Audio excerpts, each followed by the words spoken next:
Hey everybody, happy Thursday. A new show on Netflix talks about suicide and bullying in teenagers. A lot of parents on board, but one superintendent saying not so fast. And Maine's new school grading system. How could it affect how students apply to college? Plus, it's April 20th, kind of an unofficial holiday for those who smoke marijuana.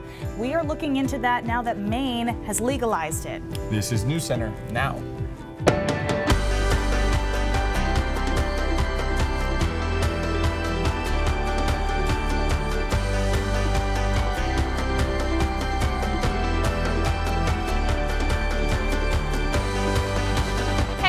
Thanks for joining us on this Thursday. I'm Amanda Hill. And I'm Chris Costa in for Lee Goldberg. Today, Thursday, April 20th, just another spring day for some Mainers. But for others, the date is more significant. April 20th, also known as 420, is the unofficial marijuana holiday. Right, and that makes this one the first 420 since recreational pot was actually legalized in Maine back in November. We all remember that. For some, it was a typical day of celebration. Others took advantage of the fact that the laws have changed and decided to share with others. Jess Gagne has the story. Yeah, down here in Maine Day. A cookout and glass blowing. Just a few of the ways Maine Day's smoke shop in Portland is celebrating 420. This isn't new. But 2017 is slightly different for them. We've been doing it for years. We just get to come outside now.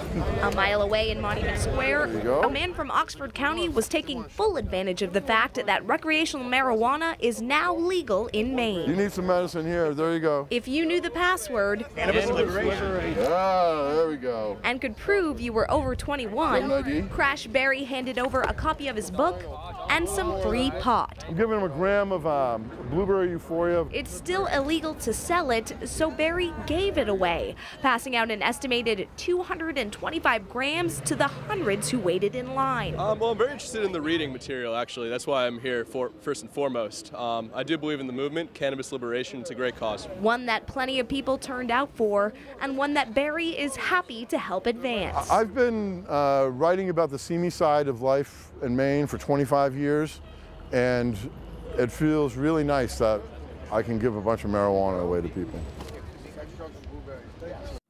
The city of Portland says it's looking into the legality of today's event, and Berry says he does plan on doing the same thing again next year. So a lot of people have been asking us, and I want to know if you guys want to hear a little bit of a history lesson as to how April 20th, 420 came to be. I have always wondered that. Have you? Yeah. You know? I don't know. I've heard stories. So I don't know if they're true. There are usually a lot of rumors out there and speculation, but most reports say the origin can be traced back to a group of students at San Rafael High School in California. They called themselves the Waldos, and they would meet after school at 420 by a statue of Louis Pasteur, and they were hunting for a marijuana patch believed to be growing in the area. Now, they never found the marijuana patch, they say, but 420 became their code word, and it has lived on. You know, it got picked up from the 70s. One group starts it, everybody says it, and then, you know, it becomes a thing, and now the day. And so I think one thing that had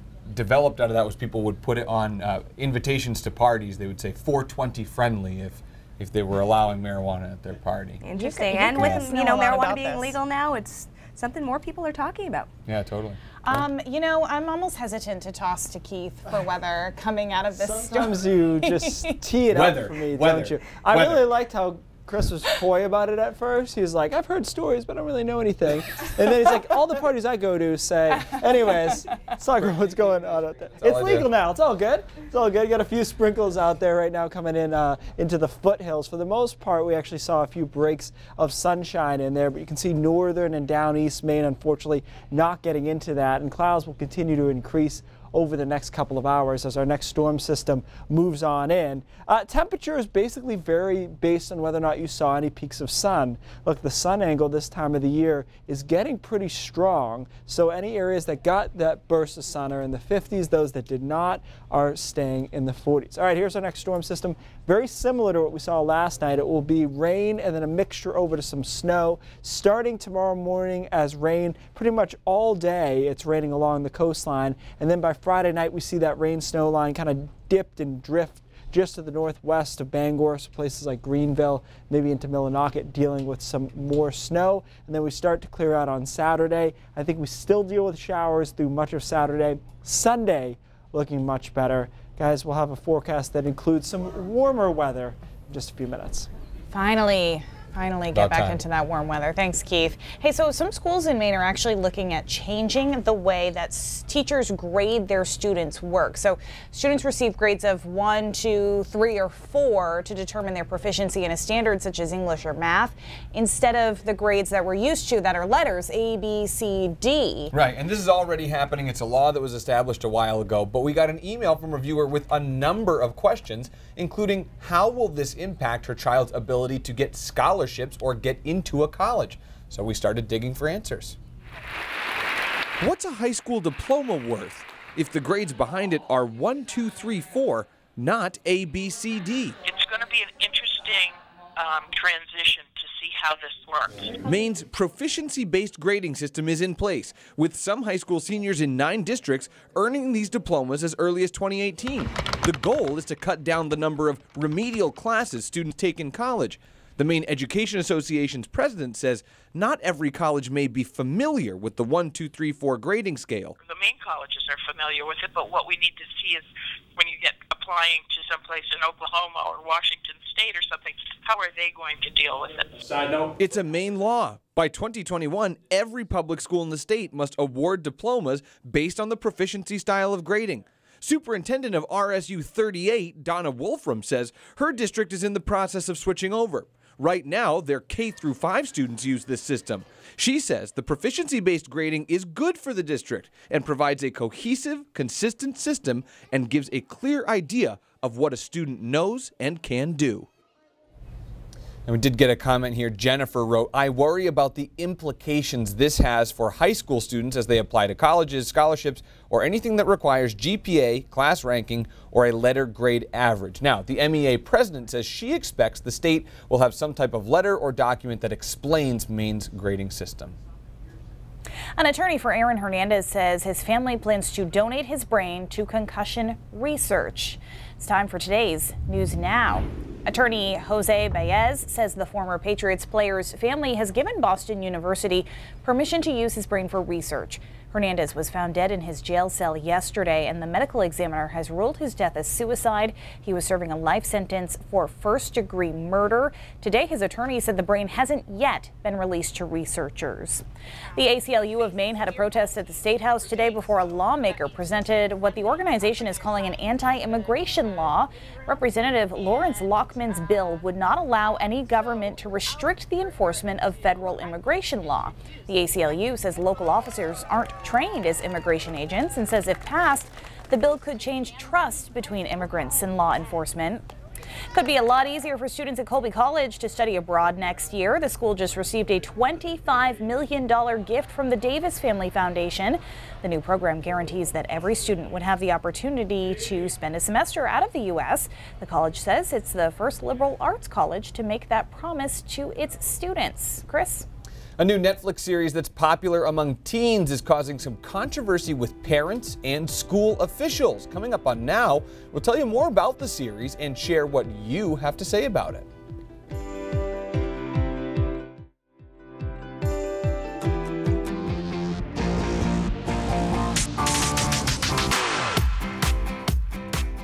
A new Netflix series has a lot of teens watching and talking. Hey everybody, I'm Katie Ortiz with your Social Stop. You may have heard of this show titled 13 Reasons Why, based on a book by the same name. The show is about a high school student who is bullied and eventually decides to end her life. Now, a superintendent in New Hampshire is warning parents about the show, saying students shouldn't be watching without a conversation. Catherine Underwood explains why he feels that way. Talk, where are you going? High school can be some of the toughest years of your life. Kind of like trying to put together a puzzle that doesn't have the right pieces. These Sanborn High students say that's the premise of the new Netflix series, 13 Reasons Why. Because I'm about to tell you the story of my life. A bullied high school student commits suicide, but before she does, she explains the reasons why on 13 different cassette tapes that she sends to her classmates. Hey, It's Hannah. It's definitely well made. That's what hooked kids, was this idea that it's a mystery. When school counselors heard how popular the show was becoming, they watched for themselves. Superintendent Brian Blake says the series romanticizes suicide and gives no healthy alternative to kids struggling with emotional problems. So he sent a letter to parents Tuesday night, encouraging them to talk with their children. They are very vulnerable, they are very impressionable, and so we want to make sure that we're taking care and putting the proper resources in place. Students, though, say the show isn't all bad. They've managed to find the positive message behind each disturbing episode. It's definitely opened up a dialogue, if nothing else. It's showing students that, like, if you're feeling these emotions, you need to do something before something tragic happens out of it. Now, we had a lot of really great comments about this story online today. The majority of you supported this show and said suicide just can't be ignored. Jessica says she explained to her 14-year-old daughter that they would be starting the show together. That way, if they had any questions, she would be right there.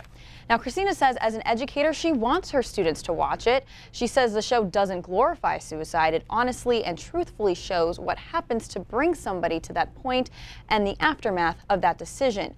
But Susan Peralt, though, she said that this show triggered one of her clients. Now, others said the show was far too graphic. 13 Reasons Why actually does show the suicide itself.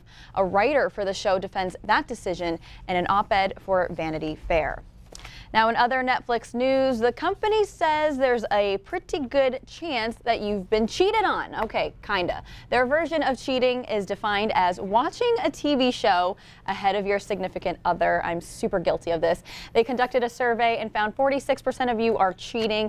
18% have gotten into a verbal argument, and 14% think cheating is worse than having an actual affair. Binge watching is no joke. It's no joke. It can be a serious thing, too, to move forward in the show without the significant other. Right. Because all you want to do is talk about the show, but if you're so far ahead and the other person doesn't know what's going on, it's like, and then you're in that sticky situation where you have to admit that you've been watching. I will never, ever watch an episode of Shameless without you, Ashley, I promise. I promise. Oh, good choice. But that's our show. Yeah. That's a great show. That's sweet. Don't judge.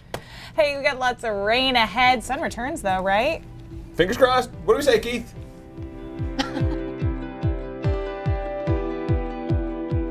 Well, sometimes it feels like millennials get a bad rap from older generations for struggling with adulthood. You and I have made it this far. Happens.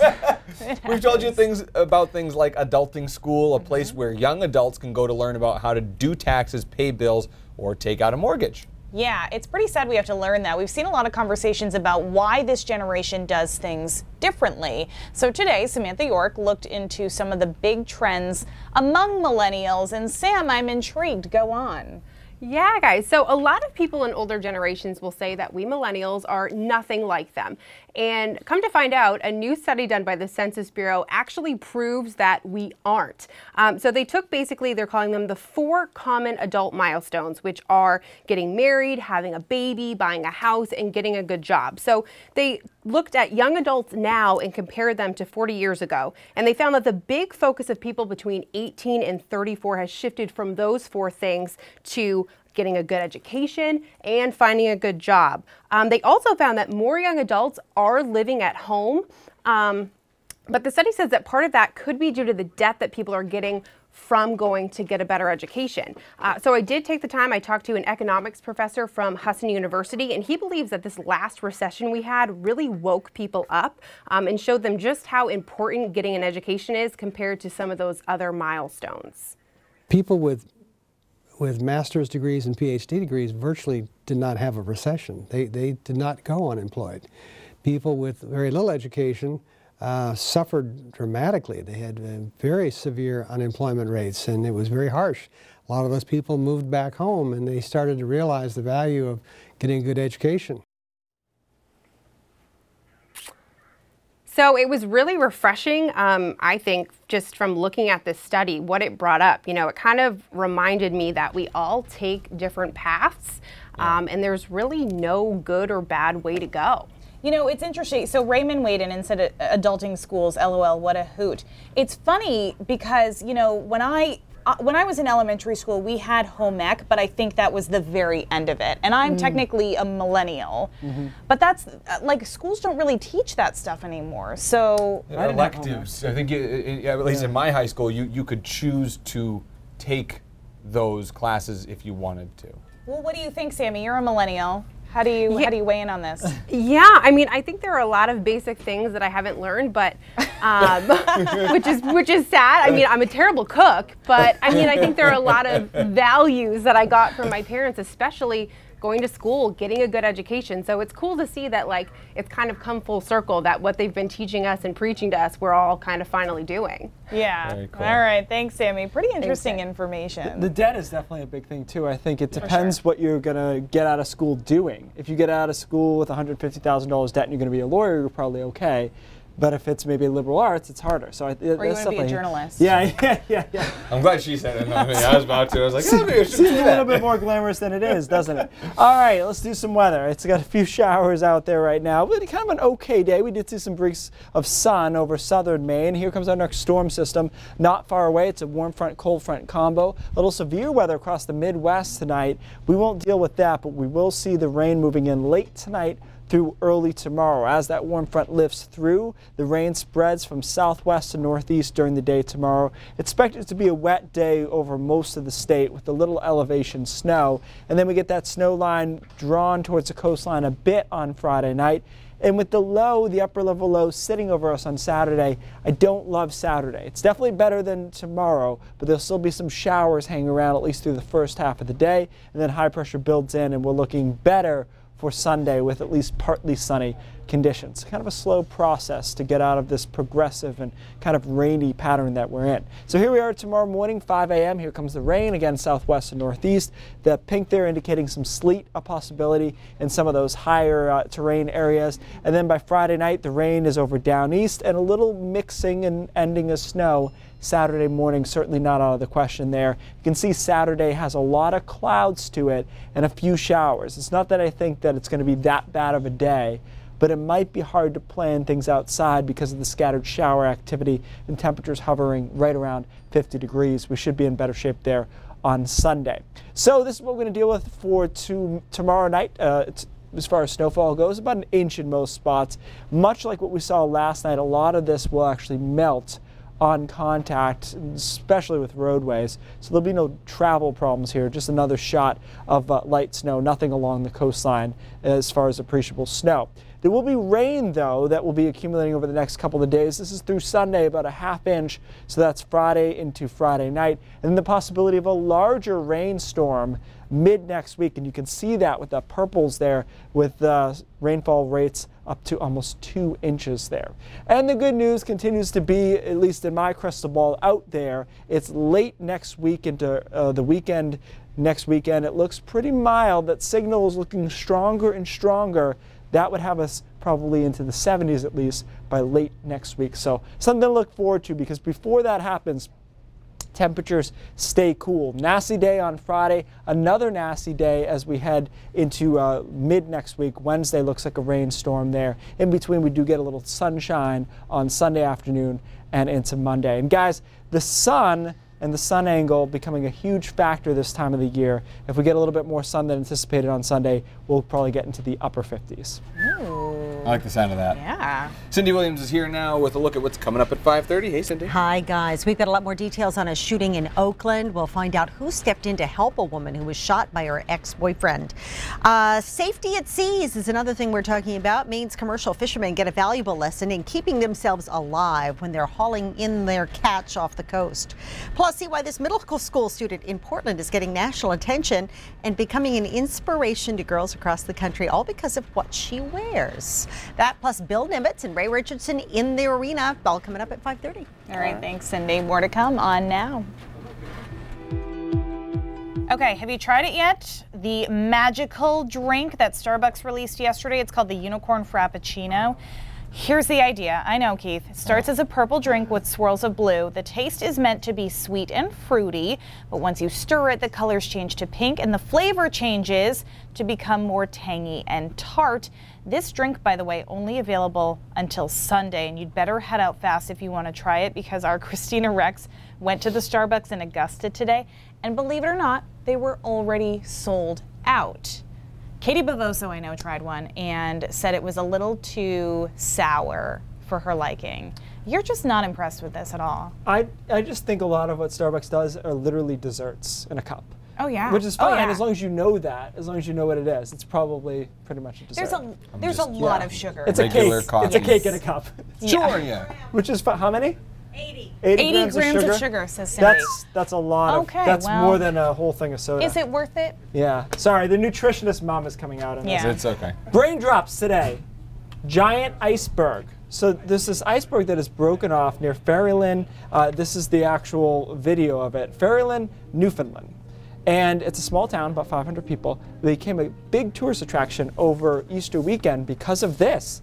An iceberg that is bigger than the one that sank the Titanic by about 50 feet. Wow. And it's just sitting there. Are people boating out to it? No, I believe they're just taking pictures to it, and it's kind of stuck in shallow ground here, so it's probably going to stick around for a while before it slowly breaks up. This is common for them to see icebergs. It's early in the season, though. They typically see them in June.